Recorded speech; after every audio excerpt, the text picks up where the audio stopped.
그것이 떨어져 나갔을 때 발생하는 증상이 이석증이다. 이렇게 요약을 할 수가 있겠습니다. 안녕하십니까. 소리청 한의원 수원점 보성 한의원 이만희 원장입니다. 오늘은 이석증에 대해서 알아보는 시간을 갖도록 하겠습니다. 이석증의 기본 원리에 대해서 살펴볼 예정입니다. 이석이라 함은 돌석자를 썼지만 엄밀하게 얘기하면 칼슘이죠. 석회 성분입니다. 림프액이라고 들어보셨죠? 귀에 내이가 있고요. 내이에는 달팽이관과 전정기관으로 이루어져 있는데 전정기관 안에는 3개의 방골이관과 또는 전정계의 중력에 반응하는 기관 2개 해서 5개의 전정계 기능 신경이 있습니다. 양쪽에 10개가 합쳐져서 뇌의 중앙부의 시상하부라는 곳으로 신경이 가게 되죠. 그럼 그 시상하부로 온 전정신경과 눈에서 온 시신경이 만나서 균형 감각을 유지하게 됩니다. 눈이 오른쪽으로 돈다는 사인이 오고 전정기관이 오른쪽으로 머리가 움직인다는 신호가 가면 뇌가 자동적으로 오른쪽으로 넘어지네 라는 생각할 겨를도 없이 딱 손을 짚게 되는 거죠.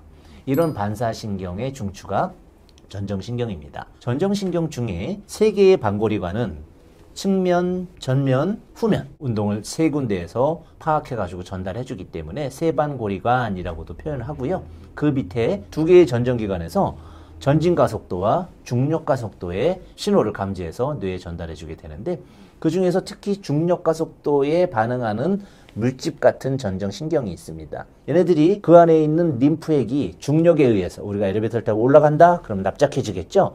내려간다? 그럼 이제 벌어집니다. 그랬을 때 그 안에 있는 유모세포의 움직임에 따라 방향성 신호가 뇌에 전달이 되는 것인데 그럴 때 이 물집의 어떤 중력을 더 많이 받으려면 이 물집 위에 따닥따닥따닥 따개비처럼 석회 물질들이 붙게 됩니다. 석회와 아연, 철분, 마그네슘 등등이 이제 혼합되어 있는데요.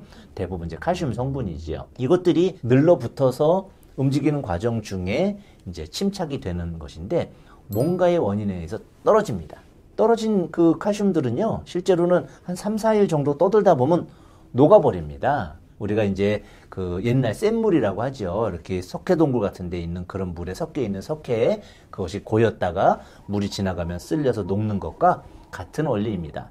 근데 그것이 좀 크게 떨어지거나 녹지 않은 상태로 있다가 누워서 잘 때 측면 반골이관 쪽으로 들어가면 물론 다른 부위에도 들어갈 수 있지만 측면 반골이관에 제일 많이 들어갑니다. 들어가면서 그 안에 있는 전정유모세포들을 건드리게 되면 얘들이 확 꺾이게 되죠. 그 방향으로 휙 도는 느낌을 뇌에 전달해 주게 됩니다. 특히 시상하부는 시각에서 오는 신호와 청각에서 오는 신호를 잘 서로 연동해서 조절해 주는 VOR 기능을 가지고 있습니다. 서로 보정 작업을 통해서 균형을 잡는 것이죠. 그런데 눈에서는 전혀 움직인다는 신호가 오지 않는데 귀에서만 급속한 회전 신호가 오게 되면 편차가 생기게 됩니다. 그럴 때 이제 뇌가 판단 기준을 잃어버리는 거죠. 그러면서 바닥을 탁 잡고 꼼짝도 못하게 됩니다. 이런 이석증 증세를 유발하게 되는 것이죠. 이석이 전정기관에서 떨어지지 않게 한다든지 또는 잘 뭉치지 않게 한다든지 들어갔다 나온 다음에 다시 침투하는 경우들도 있습니다. 재침투하지 않게 한다든지 하는 것이 이제 치료법이 되겠죠.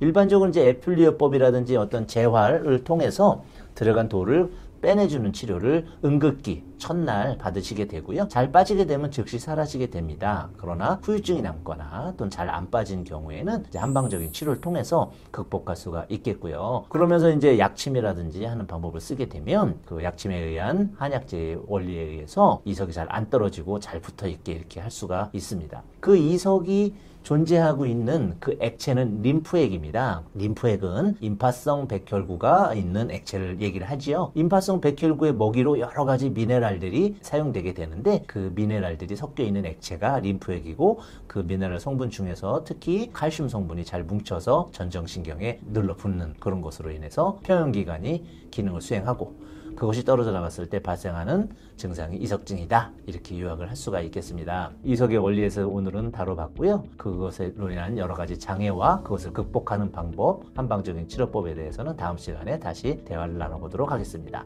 감사합니다. 마음이 급하네요.